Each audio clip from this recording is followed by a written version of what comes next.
Alright, so today I'm bringing you guys the third model in my IOD-AC series. Now, if you haven't seen one of these videos before, or you've just forgotten, the IOD series is my personal collection of my favorite builds, each with their own personal custom paint and decaling job. Now, the namesake of the series, IOD, is a Lovecraftian outer god, so for the theme for these builds are of course going to be Lovecraftian, eyes, tentacles, teeth, stuff like that, right? Now, IO-3 in particular is a close-range oppressor / crowd controller, right? With a, just a focus on basically being kind of like a 1 AC army was kind of the direction I was going for, with lots of ways to just deal tons of AoE damage and be really, really oppressive, right? Now, obviously, in the left hand, you probably already noticed, but we are using the explosive thrower. This did recently get a very, very big buff in patch 1.03.1, giving it significantly more range, more ammo, and faster reload time. This weapon is an absolute monster now. It's quickly becoming one of my favorite weapons in the whole game. And to pair with it, I've got the laser handgun, or the laser shotgun, specifically the one that can do the charged spike attack, right? To kind of function as a second melee weapon in the right hand, right? And of course, it can also just be used as a regular shotgun. And then on the shoulder mounts, to really sort of allow you to oppress your opponents, and also as a way to sort of snipe, quote unquote, long range targets, we've got the 2 laser drones, right? And the charged, charged version of laser drones, I guess would be the best way to put it, can do very, very significant burst damage, especially direct hit damage, and it offers a lot of skill expression in that regard. If you can get a well-timed stagger, right, as your charged laser drones start firing, you can do an absolutely ridiculous amount of burst damage with them and really just kind of burn things down very, very, very quickly. And when this build has a lot of room for skill expression with both the laser drones and the explosive thrower. With the recent range buff for the explosive thrower, the horizontal range of the explosive thrower has gone all the way up to about 125 meters. Meanwhile, the vertical, the charged attack with the explosive thrower goes all the way up to 220 meters, kind of depending on the height difference, right? But roughly 220 meters of range on the horizontal or the vertical attack, I mean. And you could really catch opponents by surprise, because while this build was primarily designed as a PvE build, it actually functions quite well in PvP as well, particularly in 3v3, not so much in 1v1. But in a 3v3 situation, the laser drones can be incredibly oppressive and incredibly distracting. And like I said, that explosive thrower really catches people off guard all the time, especially with the new range buff, right? But yeah, just a really, really fun build all around. I really enjoyed it. I did a run through the campaign with this, and you guys know I've talked about it before, but I'm not particularly good at this game. But this build absolutely stomped the entire game. I think I died so probably the fight I struggled with the most in this game is Ibis, and I think I only lost to Ibis once, right? Really, really, really good build. It really caught me off guard just how good the build is, actually, particularly in PvE. But yeah, that's enough talking about. Let's get into it. I'll go over the paint screen real quickly. We'll look a bit over the paint job, and then we'll get into the build details. Now, first of all, taking a quick look at the paint screen here, as always, there'll be a PC share code below. If you're not on PC, unfortunately, there's no way for me to get these decal designs to you. Unfortunately, it is what it is. I wish I could do more for you. But at the very least, you can copy the paint scheme, which is very simple. It's the same as it is in my previous IOD builds. I really like this paint scheme. Like, this black has this kind of nice sort of oily, slimy-ish look to it that I think fits really, really nicely for a Lovecraftian theme. The purple I really like a lot. And of course the silver is, well, it's silver for metal bits, but also to fill in that Shining Hunter part of, IOD's other name, the Shining Hunter. Now, as for the actual design here, I've decided to go for a more of a simplistic design in regards to the eyes, kind of less overall, but, obviously bigger eyes for most. Got this one really big eye in the front, got a couple big ones around there, some eyes kind of on the inner rim of the head, which I really like a lot. And of course, got the one little small eye right there that's always stares at you as you deploy the AC. Other than that, I've kind of went for a focus of like tentacles kind of wrapping out from the insides of the AC and wrapping back around in. You can see all just kind of tentacles spilling out from like vents and little gaps into the innards of the AC, stuff like that, right? And also one little sneaky like set of eyes hidden under the explosive thrower, kind of hidden away right there, watching but away from sight, right? And overall, I'm pretty happy how the looks of this AC turned out. I like it a lot. I'm very happy with it. But again, unfortunately, if you're not on PC, I can't really do much for you, right? But yeah, that's about all there is to say about the paint screen. Let's go ahead and get on into the assembly details. Now, starting with weapons, first we've got the laser shotgun, right? The RBG 66E, I don't know how to pronounce it. Now, this isn't exactly the best laser shotgun in the game in my opinion, but for this particular build, I really wanted something to sort of act as a secondary melee weapon, and sort of the charged attack on this gun does act as a sort of like laser, like lance stab almost, and that's why I went for this particular weapon. I really like it a lot. Its charge attack can be really catch people off guard and do a ton of damage, especially with a direct hit. Can do quite a lot of damage, but you know, it's also a pretty like lightweight and pretty low energy load laser weapon. And you guys, I'm a pretty big fan of laser weapons in general in these games, or at least in Armour Core 6, right? I really like laser weapons, so yeah, that's why I went for that. Now, obviously, for the left hand, I'll get it right eventually. We've got the explosive thrower, right? And this is kind of the centerpiece of the build.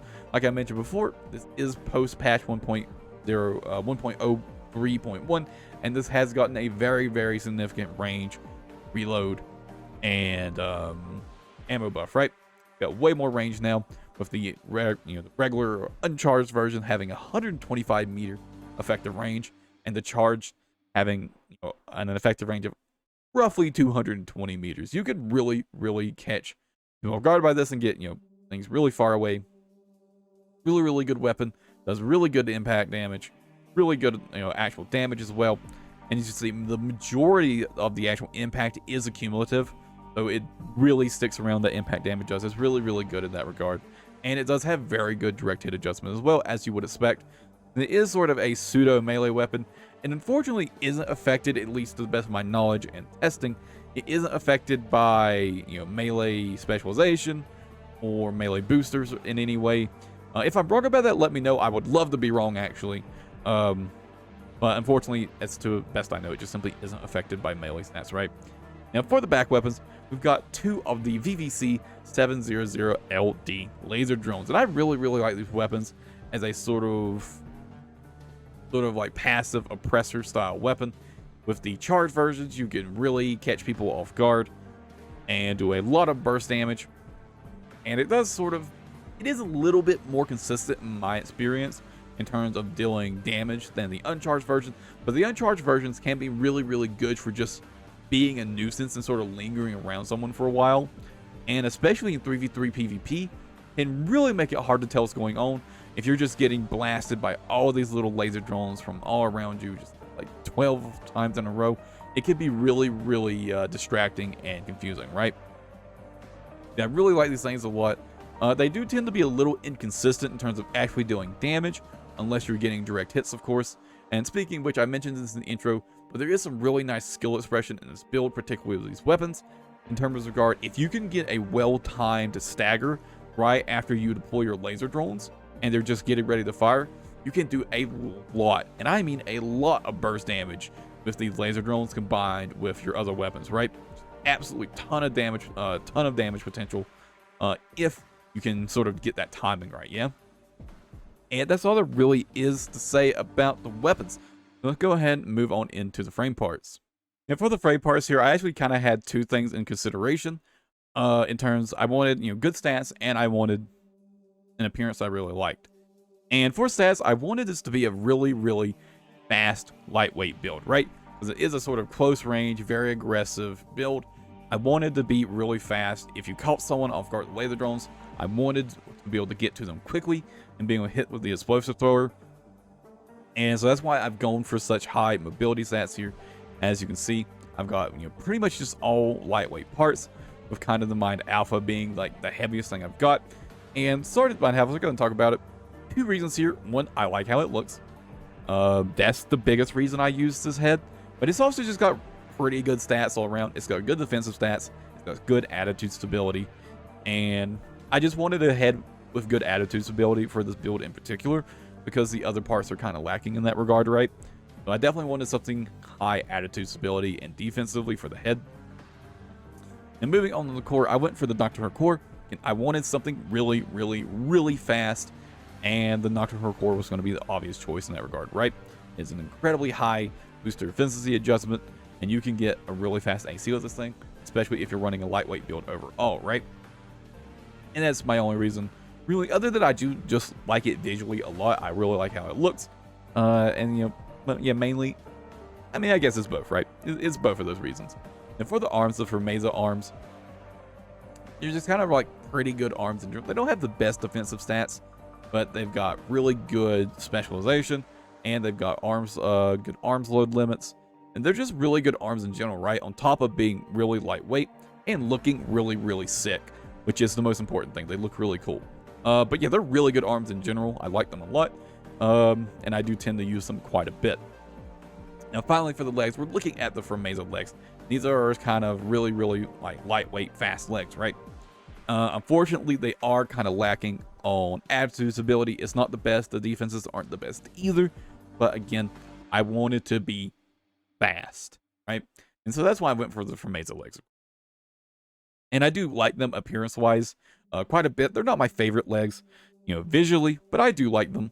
So didn't really have anything against using these, right? And yeah, that's why I made the frame part choices I did. Let's go ahead and move on into the internals. Now, first with the boosters, we of course are using the Alulas. Obviously, I already mentioned I was wanting this to be a really fast, high-speed, high-mobility build. And obviously, the main options for that are going to be the Alulas or the Gills. And I do generally prefer the Alulas over the Gills when I can use them. Obviously, the Alulas kind of require a much lighter weight build than the Gills do. But this is obviously a very lightweight build, and you can definitely get away with using the Alulas here. So I went for that, primarily just for the significantly higher boost speed. Boost speed is really nice for sort of strafing out of the way of like projectiles and missiles and stuff like that, right? So I really, really like having high boost speed. I can. So yeah, the Alulas were kind of my obvious choice here. You might have noticed I actually just changed the FCS. That was just, I was using the Talbot. That's just a leftover mistake from when I was convinced that close range assist was only 90 meters and medium range assist was somewhere up above that, right? But yeah, it's just a leftover mistake. Instead, I've changed to the Oculus because this build has absolutely no use for any, you know, assist other than close range. The shotgun actually has pretty poor range. It doesn't have the best missile lock-on correction, but the drones already have such low lock-on time that you won't really notice a slight increase.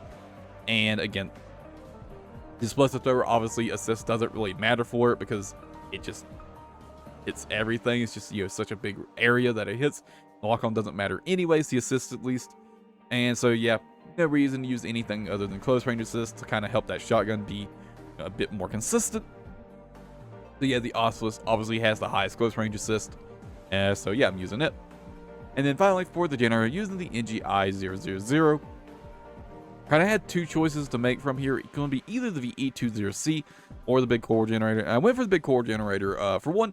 But the reason for these two is because I needed high generator output. The Nocturne core doesn't have amazing generator output modifier, right? So I already needed one with good output. And basically, I just wanted a bigger energy bar than this provides. And I don't know, I just felt like after playtesting it, I just felt like the NGI-000 felt better. Even if it does give you a little less damage. Obviously, this has a higher damage modifier than the Coral generator for energy-based weapons. But I just felt it felt a bit more consistent to play and just a little bit better this to me, personally, right? It basically feel like the energy recharge speed on this is just a little too low. And compared with the core generator, where if you just ran out of energy, you'll have basically all of it back after a couple seconds. It just felt better to play with, right? And that's my main reason for choosing that. Now for the expansion, for PvE, I use Assault Armor. But nowadays for PvP, if you want to use this build for PvP, I'll provide a separate link for this. I typically use Terminal Armor. For the main reason, I just don't want to think about using my expansion in PvP, right? I just don't want to think about it. So I typically just use Terminal Armor. It is at this point basically just 5 seconds of invulnerability. And yeah, it's nice, I guess. Mainly, I just don't want to think about them, right? That's my main reason. But I'll provide a share code for both with the Assault Armor and the Terminal Armor. if you want to try this build out PvP. It's not the best in PvP, but it's pretty fun, right? And that's going to be it for the build. As always, you can stick around in a second for some more gameplay footage. But as always, I hope you guys enjoyed the video. I'll catch you in the next one. Take it easy and have a good one, everybody. How can one merc do this alone? SHQ needs your help with the map, Assault. At least we can add numbers. Right shoulder activation at 15%. 8 AP at 30%.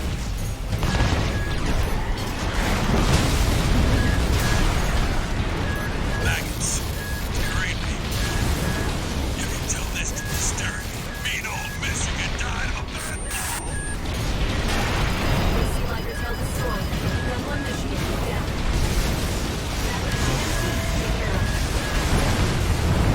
Kidding. Not Michigan. Just for giving us good as he got. We can still win this. Right hand ammunition at 30%. Left hand ammunition at 30%. 50 Balaam MTs destroyed. Can't have anything left of bullets. Right shoulder ammunition at 30%.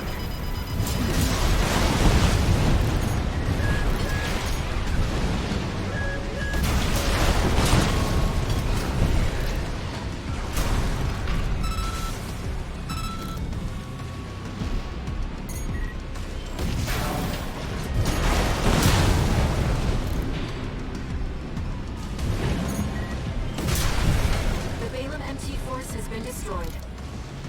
Mission accomplished. It's over. Good holding out, 621. Our work here is done.